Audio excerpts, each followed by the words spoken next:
Hello folks, it's Meandering Mike in the Man Cave of Madness. It's mid-evening. I'm going to do a little unboxing and reboxing. Many of you will recognize this, Andean Abyss. It's the first in the series of coin games from GMT. Coin basically is a insurgency, counterinsurgency series. The term coin could apply to any games from any publisher that have to do with counterinsurgency, but specifically the Coin series, and their logo here is a GMT thing. I'm going to unbox this guy and I'm going to rebox it using some custom trays for cards and pieces that I got from a company called Cube4Me out of Poland. Cube4Me, they make these various trays, 20 compartments, 12 compartments, different size and thicknesses for cards, different depths, 12, 10, 15 millimeter depth. You can stack multiple trays into each other and just use one lid, or you can have one lid for each, depends. They sell on their website these these sets for different games, these color-coded dots here, so I got the Commands and Color Medieval set. There was 5 total trays, 1 with lid, 4 without, that nest in each other, and some small trays for cards. And they color-coded that when I got it in this box here, all these things. So that's a whole bunch of trays that I got. I'm just going to do the one for Andean Abyss because it was the simplest one, right? This is some goodies they throw in, obviously, meeples and crosses and cubes and a soccer disc, whatever. So they make some other game components. So that was kind of like a little freebie there. So I'm going to take a plop down here on the Wooby, the magic Wooby of game unboxing. Let's see, I've started this a little bit here, so help me with my one-handed unwrapping. Is hard enough. Don't want to drop the phone, etc. So here's the back of the box. Almost unwrapped. All right, throw that on the floor. Yeah, we don't worry about that here. Insurgent in Colombia. It's about the drug lords and the drug trade and attempts to stop that. This is designed by Volker Ronke. That's probably not correct pronunciation. Here we are. Game developer Joel Toppin. Some of you will be familiar with him. He's also created a couple of designs in his own on the various American Indian nations, Comancheria and the Navajo. Roger McGowan, of course, he's highly involved in many war game projects, especially at GMT.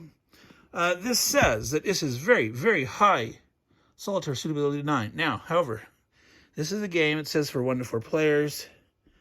The solitaire system, my understanding, is it's kind of a solitaire bot system. And I've heard that some people don't like it. Either it's a little counterintuitive or what. My intention is to get this to the table next year. I'm going to start playing a couple of coin games next year. I love the different history that you can learn. They have the revolution in Cuba, Cuba Libre. There's the French-Algerian Wars, colonial twilight. There's Vietnam War, of course. There's all sorts of different things, including up to coming out sometime in the next year or two, Red Dust Rebellion, a sci-fi thingy. There's Pendragon, which is, semi-historical, semi-fantasy, age of Arthur and Britain. But anyway, let's do a quick unboxing. We're going to focus as much on the game as what is it like to get it into there. So now, sometimes these thick boxes are hard to get into. And I might have to put the phone down, or I'm going to do that for a second. 1, 2, I'm still here. Haven't disappeared. Sorry about that. Blackout. All right. Andean Abyss. Rules of play. Nice paper, glossy, full color.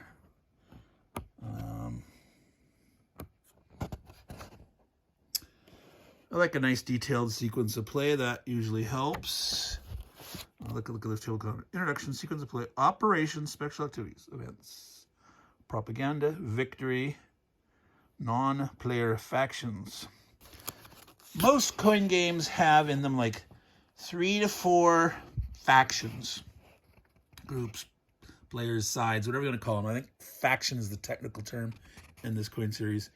And usually they're often, from my understanding, again, I haven't played them, somewhat radically different. What you'd say sort of asymmetric capabilities. They go about conducting their business in different ways. You know, some are more overt military, some are more covert or criminal or diplomatic or whatever, depending on the game, the nature of the game. And that's part of the nature of the coin series, is to have each player sort of doing their own thing and interfacing with other players. And sometimes some of the factions will have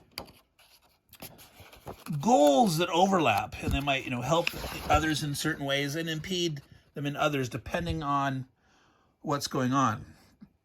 Propaganda around that sounds fun. All right, so besides the rules of play, there's a playbook. That's always a good thing. Now, playbooks often include tutorials.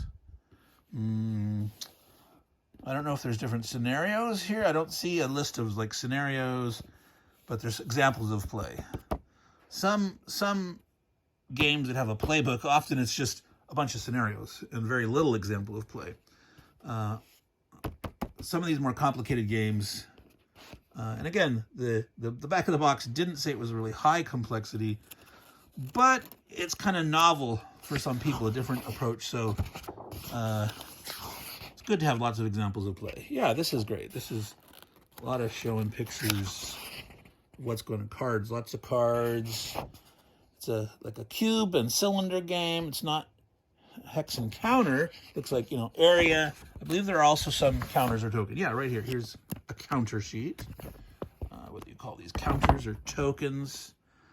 Government control. Let's see what's on the back. FARC control. I do not actually know what the acronym FARC stands for. In this is only this case, I'm going to go ahead and pronounce it as FARC.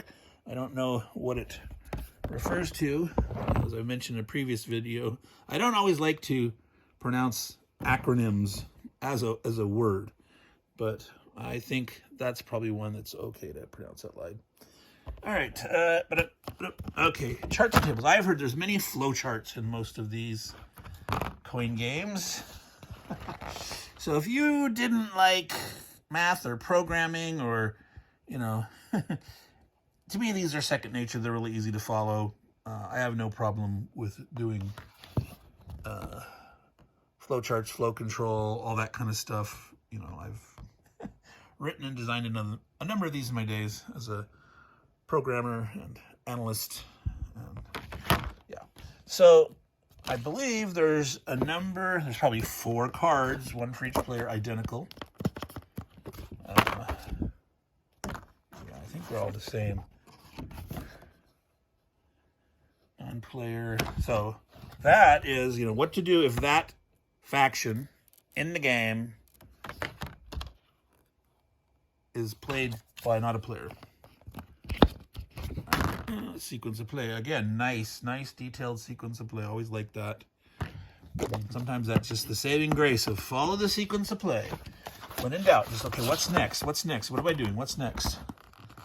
Oh, the government. Okay, here is the various operations and activities of each of these players. Now, yeah, and each player would get one of these. They got to know their own things, but they also want to be able to know what the other players can do, right? What are the capabilities of the factions that you're facing? Oh, more and more and more and more. All right, so there's a stack. Obviously, none of this other than the counters are going to go in the trays, but we are still digging in. All right, it is a mounted map. So that takes up a lot of room. Aha, here we go. So this is what usually happens. People say, half the time you got to get rid of these inserts because there's not going to be room to stuff these trays in. This was filled to the top with the rule books and all that stuff. Dice. So here's the problem, right? Big bag of stuff. You got more baggies. I'm probably gonna put those counters in the baggies first. You may end up leaving most of these in the big bag. You might have a couple small bags, but that's where the organization of this is going to come in handy.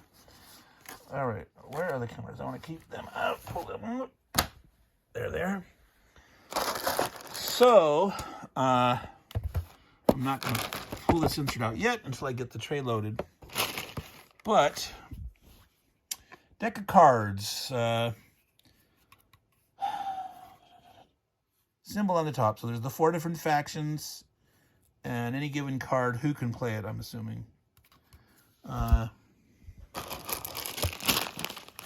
Those same colors, we see, you know, blue stars, yellow with blue, green with a leaf. This is the drug cartels. Is that a coca leaf? I don't know. If it's not, it should be.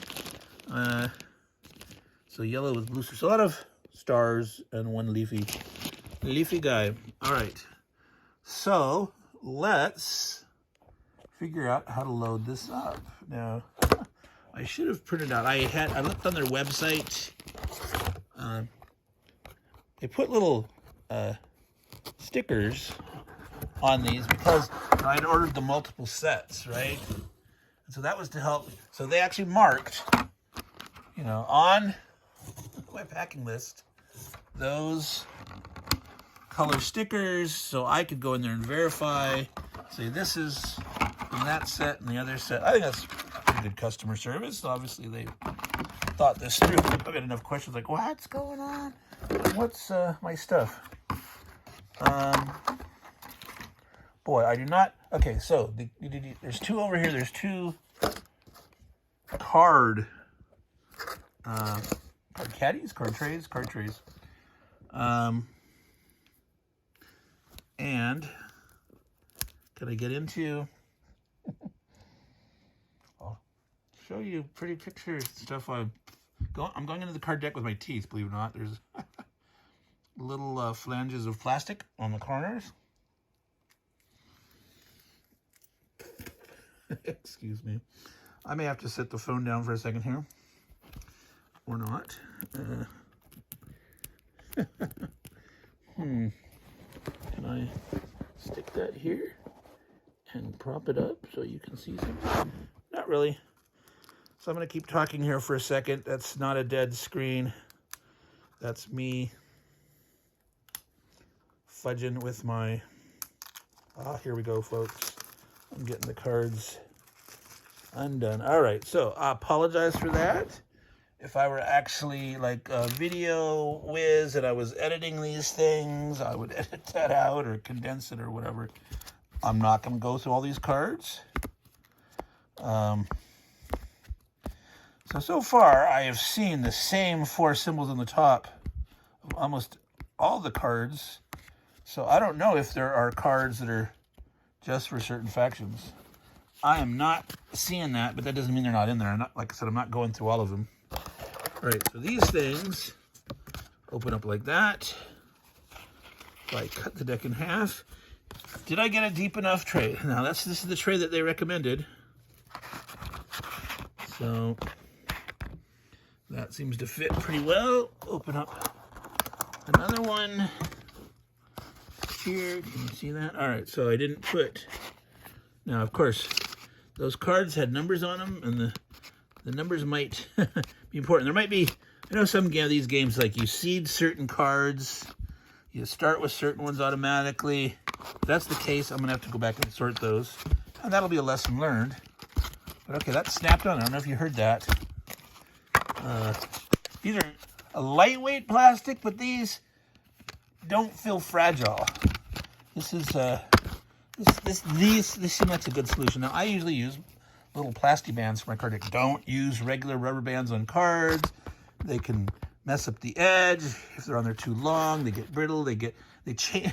Rubber bands change their chemical makeup or whatever, and they can stain and stick to cards and stuff. They're not good. So either get trays like these or Plastibands or something like that, all right? So now we have the magic of this guy. I am knocking things over. It's great fun. I'm sure you guys are enjoying my clumsiness. We're going to make a little room here. All right, so there's the lid. And I think this was 15 millimeters deep. The green guy here. 15 millimeter, 20 compartment. Yep. All right, so, and like I said, you can get them with it. Like this is one tray with the lid. You can get, for cheaper, trays without a lid. And the way they work on the bottom, you can nest the trays that don't have lids into each other and then put one on the top. So that's what some of these sets here have, like 4 of the trays without a lid and then one with the lid. And you nest them into each other and store all your goodies. So that sounds pretty cool. Now, you don't want to watch me actually sort all these guys, right? I don't think so. Now, obviously you would sort by color. You know, you got yellow guys, and you might put blue somewhere else, and you got different kind of yellow dudes, right? So I'm going to just show you some examples. I'm going to pour them out right on the wooby. All right. So, right. So you got discs. You got bigger discs. And I don't know what these are, right? But here those look like hexagons, right? 8 sides, yeah. There's stars on one side, not stars on the other. I don't know what's the significance, if like the status on one side up means something, or if some of them do and some of them don't have stars, and maybe that's some form of hidden information where you keep some of them up or down. So I'm not going to look, but that's an example. Again, there don't appear to be many of these round discs, so you probably maybe don't sort those out.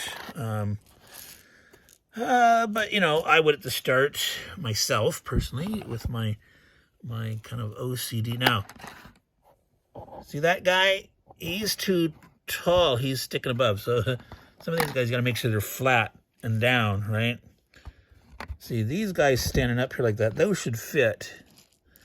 But these pawn-like characters, and again, I don't know what their function is in this game.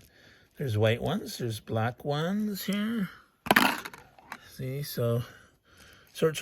This kind of sorting greatly helps your setup time in any game. Oh, man, there's some games like, oh, this game only takes blah amount of time to play, right? But then you sit down to get going, and it's like, what the heck? You know, it takes just as much time to set a game up sometimes as it does to play the game. And that is some serious ridiculousness. So any game that just has big heaps of components just thrown in the box, that sucks. And so, you know, they have an insert here, but it's not that great. They had a bag. They have other bags, but, you know, how good is that? I don't know. So maybe some people will say that's, you know, sufficient, and you really don't need these other trays. These didn't cost me much. I actually got 2 of the size here for Andean Abyss because they're on sale. I don't have 2 copies of Andean Abyss, but so it's half that price. So the card thing was like $2.16 for 2 of them, because it's half that. And so $4.50 plus 18, $4.68 for one of these trays. I got 2, so that's not bad for a nice plastic tray that, you know, seems to fit your purpose. So again, I'll be going through all these, sorting them like that. There's dice too. You could leave the dice out in the box. These dice had actually, I think, well, I'm not sure that lid's going to close right with those in there. So I'm going to leave them out for right now. I'll certainly test that, right? I'll certainly test that. Now, there's 4 factions. So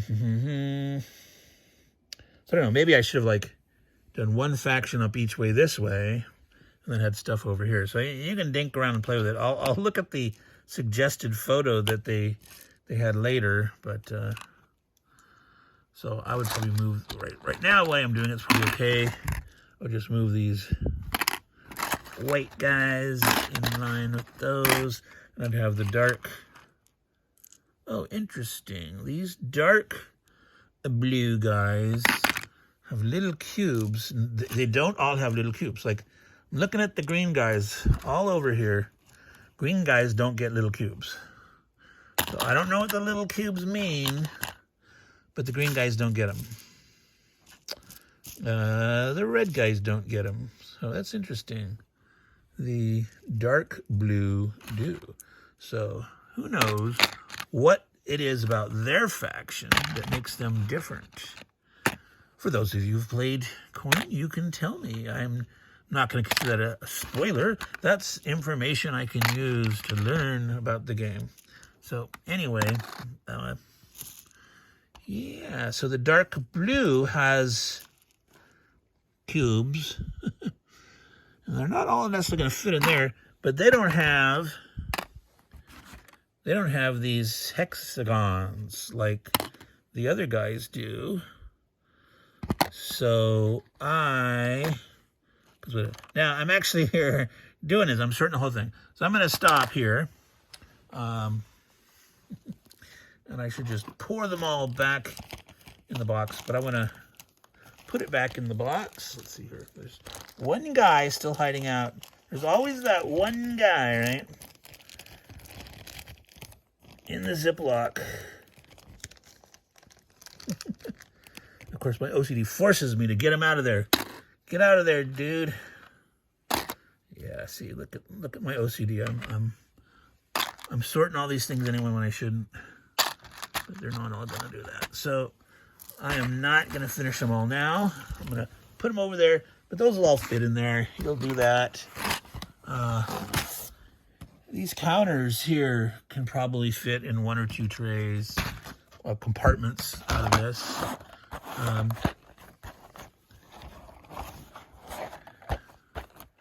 So if we remove this, maybe you like the artwork, I don't know, it's just that. Maybe you put it aside, like if you decide to sell a game, if you sell it with this nice add-on tray, someone might like that. But some people want, I want the original, I want everything in there. Something, I don't know. So some people just think, I don't care. I'm getting rid of these inserts, but. So, the tray. So, there's a little bit of extra room on the edge there. So, what am I going to do with these? I'll probably put them on the very top, the cards along with the dice. This tray is definitely not as thick as this was. Right? So this stuff's all going to fit in there. I'm going to put all them cards, the player aid cards, flow charts, will go on top. Because I haven't punched these counters yet, I didn't want to put them right on top of the other tray with those little lid pockets that if there's pressure put on, prematurely punch it out. Go figure, I'm a little anal that way. These baggie of baggies, I'm just sort of tucking on the side here right now. Oh yeah, the map. That is the big thing. That's what I would normally probably put. I usually like. That depends on the kind of. If it's a bounded map, I usually like having the map up near the rule book. But a mounted map, I usually put it to the bottom and then have to put the counters. But, that's when I have a game that has unpunched counters. I'm going to punch them, but while I'm learning the game, I often want to have all the counters not yet punched. so I can see them all at a glance. I can tell you how many times that I've seen people, you know, punch stuff and lose it or misplace it, or like, hey, where'd that thing go? You're like, nah, review the counter sheets first. I know some of you just can't resist punching things, right? Face it. I know there's some of you out there. Go ahead and comment. Agree with me, disagree with me. Okay, see, look at that. Yeah, there is extra room there. This definitely saved us some thickness. The dice go here. And again, that's the thing that I'm gonna need to check to see, will the dice actually fit? Now these dice match the colors of 3 of these factions. I don't know if like they each get their own die, which whatever. Or if sometimes you roll multiple dice at the same time and you're seeing who affects what, or we'll find that out, won't we? So, yeah, all those guys, I will sort them. But we're at 26 minutes now. I'm not going to do that right now. But yeah, how easily that goes back in the box. So this was an unboxing of Andean Abyss, Insurgency and Counterinsurgency in Colombia, designed by Volko Ranke. Ooh, that was the... Are those tokens that I almost... Those are the little colored-coded dots that are getting all over the place. 5, medium complexity, rated as high, solitaire suitability. It does have some kind of solitaire system. I think that's said here somewhere on the box that it has a solitaire system, which again, some people are like, I will probably play this solo as a 4-player game. I will play all 4 sides. I will use my ability to have my playing personalities go divergent, and the only problem is if there is potential hidden information, sometimes you gotta work around that and ignore certain information you shouldn't know. Or I don't mind when there's I always try to favor the underdog. I don't try to like make one side win, but if I have some favoritism, it'll be for the underdog. And for me, that makes a fun sporting game if the guy's behind. And sometimes like, well, I'm going to take advantage of that information I found out, and you might be able to catch up. But of course, if that underdog then becomes too big, too powerful, dominates, becomes the big bully, then I'll sort of change my favoritism to one of the other sides and play that underdog. So that is it for tonight for unboxing and reboxing Andean Abyss using the trays custom design. Well, they didn't custom design these trays. They put together a pack of trays designed to fit all the components for Andean Abyss, and they have a whole bunch of games. I've got Commanding Colors, Medieval, Samurai, a huge set for the Ancients, which includes all the expansions except for number 5, which is the epic, thing, which I don't know if that has the blocks in it or not, or just the big size maps or what, but that's not like currently in print, so they didn't include that. But I bought a bunch of just extra standard trays, 15 millimeter, to use for whatever games, right? So again, that was Cube4Me out of Poland. It is now like November 2nd here today. So it took just over 3 weeks to arrive. Not too bad. So let me know what you think of this kind of storage solution. Let me know if you want to see me try to box up any of these other ones so you can see, well, how good is that for good old Commanding Colors Samurai? How does it look? I'll do that if anyone wants to ask for that. So I'm going to sign out now. Meandering Mike. Been really meandering. Man Cave of Madness. Getting mid to late evening. I'm going to try to do a turn of Maharaja, if you can see over there. But maybe not. I had my arm poked today. Got my bivalent booster, I guess it's called. So that might wipe me out a little bit and get a little too tired. But so far, I'm doing okay-ish. So, almost 30 minutes. Signing off. Meandering Mike. Take care, everyone. Ciao.